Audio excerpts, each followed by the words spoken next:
I lived in a very small town, a town so small that it had no name. We had one man named Earl, and his job was to be the mayor and the postmaster. Get Earl, they would say, if they needed to mail a letter or perhaps have a ribbon cutting of some sort. The town had one street, one horse. We had nothing else really going on, but there was a general store that apparently people would meet at occasionally. I was not invited. Most importantly to the story, we had one horse pistol.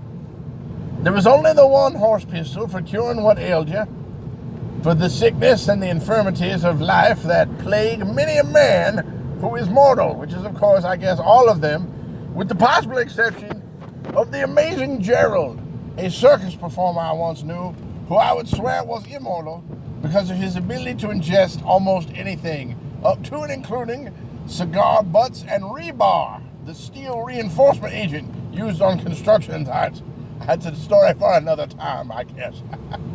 Anyway, the horse pistol, which was called General Municipal Horse Pistol for the Sick and Infirm, done closed down due to disinterest and the smallness of the town population.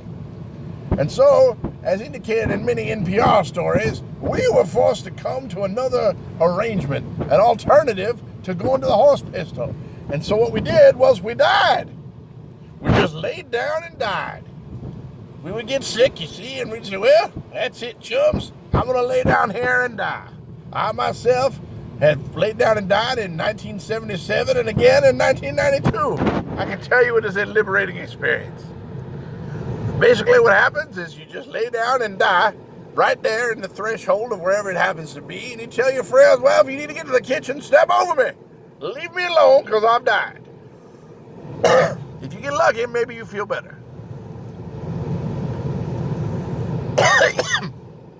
I would love for more things to be fueled by outrage. I feel like things being fueled by outrage is important. I once had a car that ran on outrage, although I guess technically it was road rage that it ran on. When it ran real well when I drove it up north or in the deep south, but once you get that thing out west, maybe say the Midwest, Oklahoma, Kansas, there's just not enough people around. You can't find yourself getting outraged by billboards and such all the time.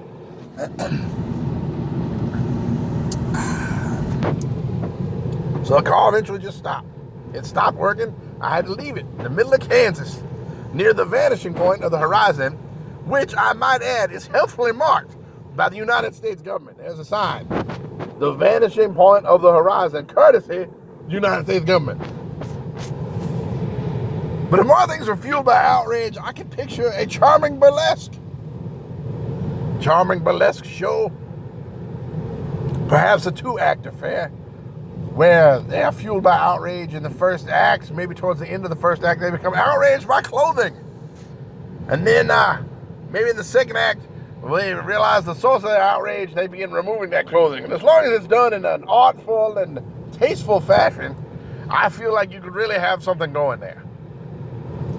Something for a nicer boutique gentleman's clubs, maybe. I'm not sure. I really like all this new construction they're doing on these roads around here. It makes it interesting. Who would want to drive on a regular street every day that was nice and flat?